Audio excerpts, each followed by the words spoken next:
Hey everybody, it's MJ Dub here, and I'm going to go ahead and talk to you real quick about a nice deck that I've come up with for the high mid-level Clash Royale. And this is an account that I use, and it's a pretty nice deck, and I wanted everybody to take a look with a couple different strategies with some of the new buffs that are out there. So let's take a peek. And we're going to go ahead and get in here. So the first thing that I like to show you is that you can see I'm using the Knight, the Spear Goblins, the Witch. I'm on the left actually. And I'm using the Fireball. I'm also using the Hog, the Bomber, the Pump, and the Poison. So real quick, let's talk substitutions. The only thing that I could see substituting in this one that I would recommend would be the Bomber if you wanted to use a set of archers, or if you wanted to use maybe a baby dragon if you wanted some air. But however, I prefer the Bomber, and you're going to see what the Bomber can do here in a second.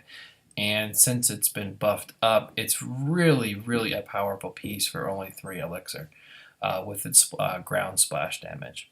The other one that can be substituted is the Witch with the Wizard. However, since the Witch has been increased with her damage, in my opinion, in the high mid-level area, which is what this account is, the Witch is pretty much the best DPS bang for buck that's out there as far as damage per second your power card goes. She can turn a P.E.K.K.A. You can see what she's going to do to the skeleton here in a second. Her skeleton army that she releases is fantastic against, like I said, P.E.K.K.A.s. It's fantastic against just about any troop out there. She can also now mow down a complete minion horde, and she can go toe-to-toe with a dragon. So while I used to use the Wizard, I've switched to the Witch as my primary just because she's fantastic. Also, I would think that was the only two that could be substituted rather. So you can see that I've got dealt a pretty defensive hand here. This is not a hand that you would push with. I don't have a lot to push with, and I've got the Pump. Real quick about the Pump. You're going to see as you get to the high mid-level, the Pump is used a lot, and it's also used incorrectly a lot, okay? Yes, the Pump on the card says it takes elixir to get elixir, but the Pump is, I mean, even if the Pump goes to full term, you're only going to gain 3 elixir on it. You figure it pumps once every 9.8 seconds, and it lasts for 70 seconds. So you're only going to get two elixir out of the Pump. But what the Pump does is it allows your deck to play faster because it pumps 1-2 real quick every 10 seconds instead of waiting for one to come. So it actually lets the deck play faster. And what it also does is it's kind of like an elixir bank. So kind of think of it as an elixir bank, and you're going to see it a lot. It also causes some havoc because people overreact to the Pump, so they'll start shooting at it, and it'll annoy people, and it'll definitely be a distraction on the board. But just don't think you're going to play the Pump and then you're going to get like double the elixir out of your Pump. Just kind of think of it as a bank. And then in a pinch, it's a nice building that you can use to clog a lane against a Prince charge or against a Hog charge or something like that. So it's also a building that you can use defensively, and it has almost 1,000 hit points. So it can take a beating. I mean, it can stop a Prince charge while you put out 2 Spear Goblins and just take it down if you don't have your Knight handy.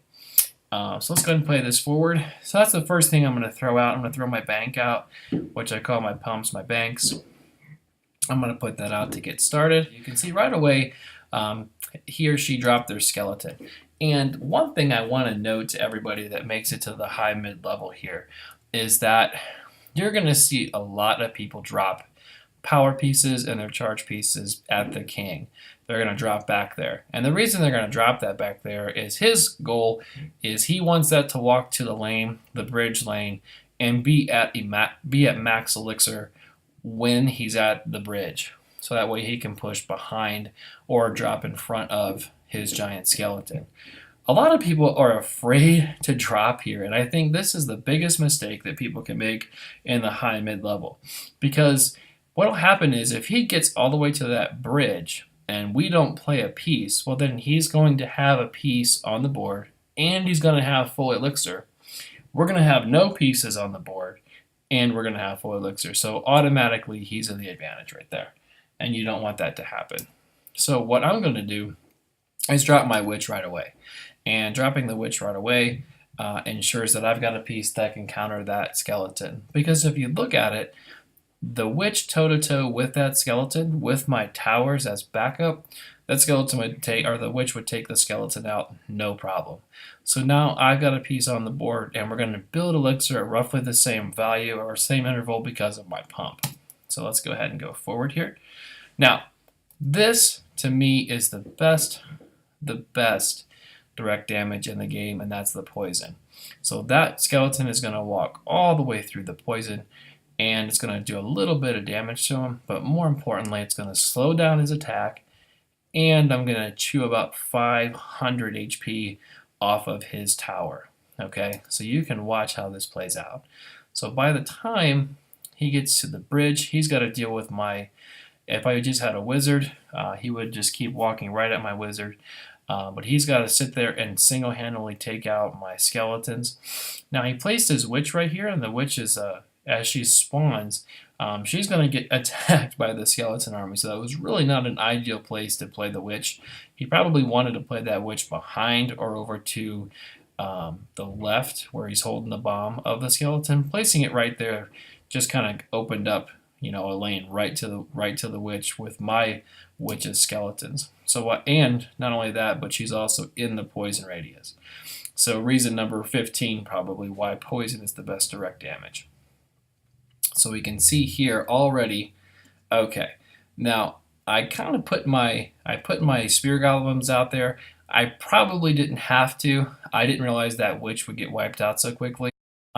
Because the giant skeleton is going to turn and attack the closest opponent or the closest play to it. So just because it's a giant skeleton is why I put him there. If it was another piece that didn't do that, I would go ahead and triangle. I would put the triangle right next to the, or right behind the witch to her right and parallel with the bomber, and the goblins would still hit the skeleton. But this way, they're going to turn and hit the skeleton's going to turn and hit the spear goblins instead of hitting my witch.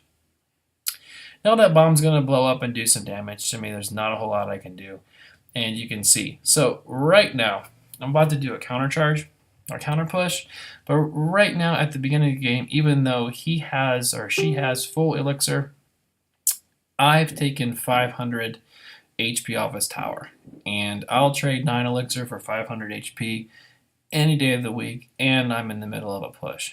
So I like to push right away because I like to force people's hands. So what I want to see here is what I'm looking for is what they're going to play next. Because at this point, I didn't know what they've had. All I know is he had a witch, and I know that he had a giant skeleton. That's it. I don't know what else they have yet. So that's why I'm going to go ahead and run my hog down the lane.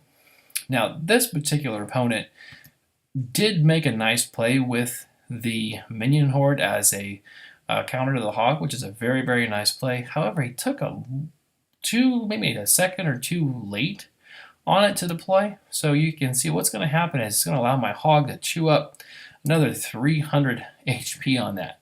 So here we are just under a minute into the game, and I've already taken about 1300 HP off his tower.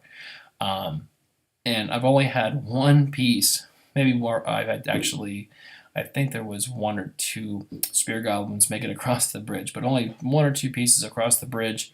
And that's that beauty of the poison. I was able to poison 2 pieces of his that took it out and do some damage. So I've got him by over 1,000 HP right now. Now he's going to counter push with the miner and the minion, which is a great push. It's an air and ground push.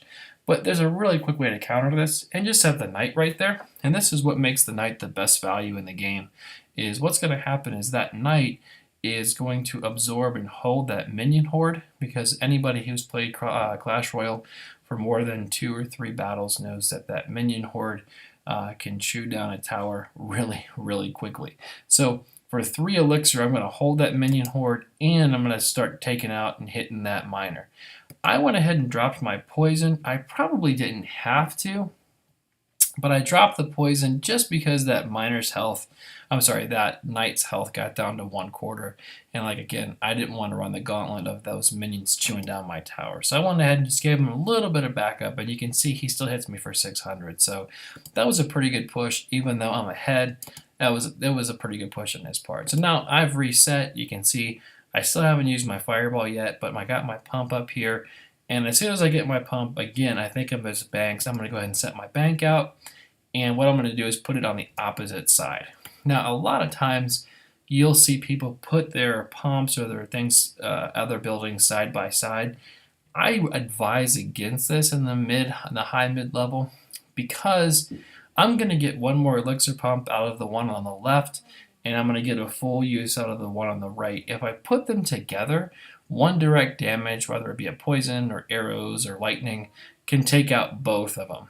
And I don't want that, so I want to spread them out, okay? That way if he shoots one, he's got to go to the other one. And if he damages the tower in the process, he's going to damage one tower and not just continuously popping one tower and then taking it down. He's got to spread his attacks on both lanes. So we're going to wait here. Now, I was waiting for the counter push. That's why I put the pump down. And this is the goal, and this is what I wanted to show everybody of why you want to use the bomber. And you can see here he's rushing. He's pushing with the Barbarian Horde and the Hog Rider in the lane, which is a really, really good ground push. It would take a lot to stop that if you didn't have a bomber. I mean, minions could probably take care of it, but the bomber's going to chew right through this with just a 2 elixir backup with the Spear Goblins.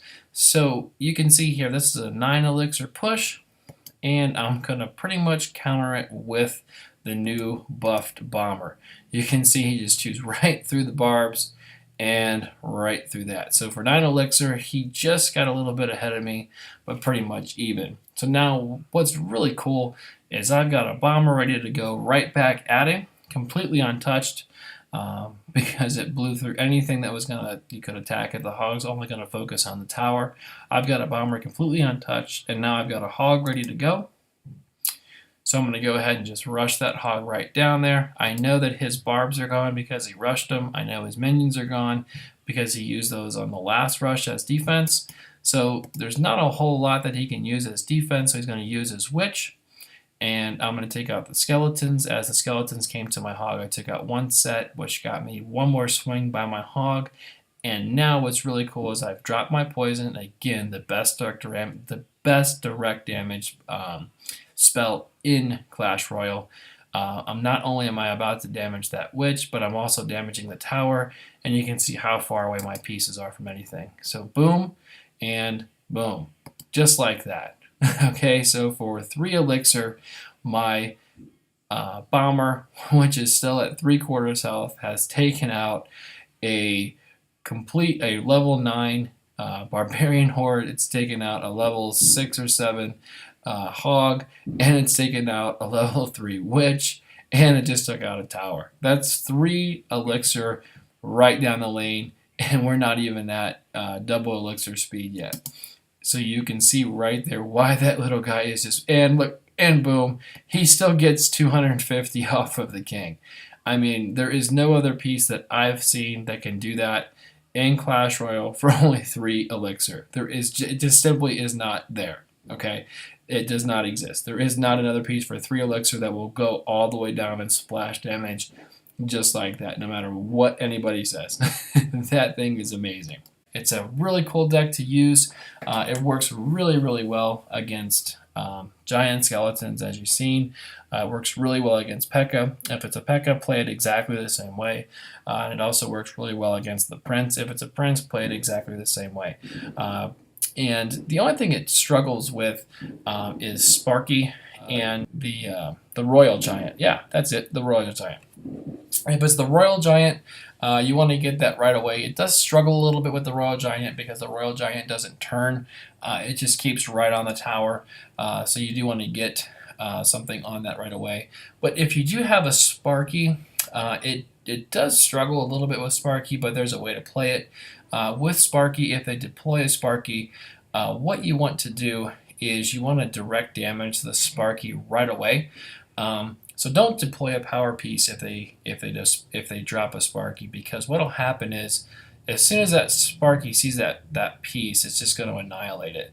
So the key to killing Sparky with this deck is if they deploy it by the king, wait till it gets up by one of the towers, and then just go ahead and direct damage it with a fireball and a poison. If you're not dealt a fireball and a poison and they drop a Sparky, just rush the other lane that Sparky's not in with one or two really small pieces, or you can play your bank and let it build back up.